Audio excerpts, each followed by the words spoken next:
Good evening, people. Welcome back to day 2 of October and to 1963, a ghost house, haunted house, not a ghost house. Although there used to be a ghost house at the local beach when I was a kid. It wasn't very big, but it scared the shit out of me. But anyway, a haunted house film, 1963. The Haunting.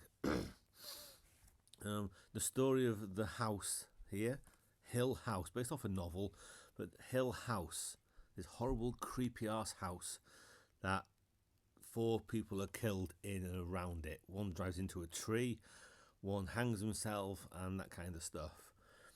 Now we have a doctor, Dr. Macker. I wrote his name down and I can't even read it. Dr. McAway, something like that. He wants to study the house, so he brings in a couple of people, a psychic played by Claire Bloom, and a woman who had a poltergeist event when she was a kid. The woman that has the house now is a descendant of someone, and she wants her heir, played by Russ Tamblyn, to go along with them as well. And they all move into this house, and slowly you get cold spots, you get doors that close, you get noises, you get all the stuff that you get on Haunted House, which maybe at the time in 1963 you wouldn't have known. Like Haunted House films, you know what's coming by now. But I try to put myself in 1963, and the film, you can see what it's doing. It's building, and it's building, it focuses on the girl called Nell. She starts seeing things, hearing things. Everyone thinks she's going mad and that kind of stuff. And some could call it slow. Some would call it boring.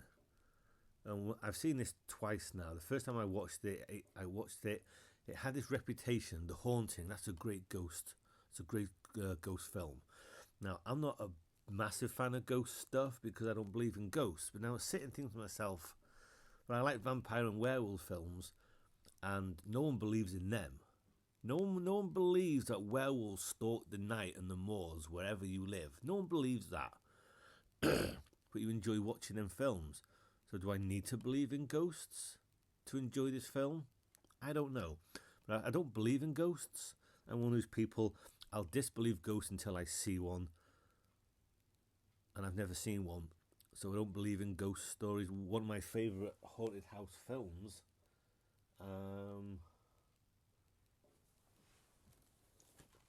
one of the best haunted house films, is The Changeling with George C. Scott. That's a wonderful film.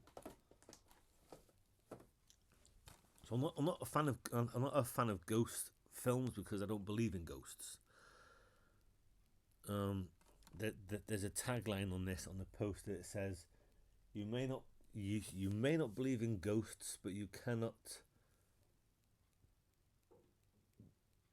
deny fear," or something along those lines. The poster's over there. I can't read it. My eyes are going. And I watched it the first time and I was so underwhelmed with it because it had this massive reputation. The Haunting. What a film, The Haunting. And I just thought, is that it? Watching it again, I would say it's slow. You can see what the film's doing. You can see where it's going, what it's trying to do. And it's directed by Robert Wise, who's directed some films that I enjoy. And it has a feel. It does have a feel. Not Not the best feel. Not the biggest feeling to the film. But there are creepy moments. There are creepy shots in this. The music has a lot to do with it in this film. It doesn't really feel creepy too much, but it has creepy moments to it. That's what I mean to say. I might not be saying it very well, but that's what I mean to say. It doesn't have a creepy vibe too much, but when it does it well, and the music helps a lot. That's what I'm trying to say. And also, Lois Maxwell was in this. I didn't notice it the first time. Lois Maxwell, of course, was Miss Moneypenny in a couple of quite a lot of the early Bond films. But I enjoyed this more, but I still don't love it. I like it. there's enough going on for me to be interested. Entertained isn't the word, to be interested.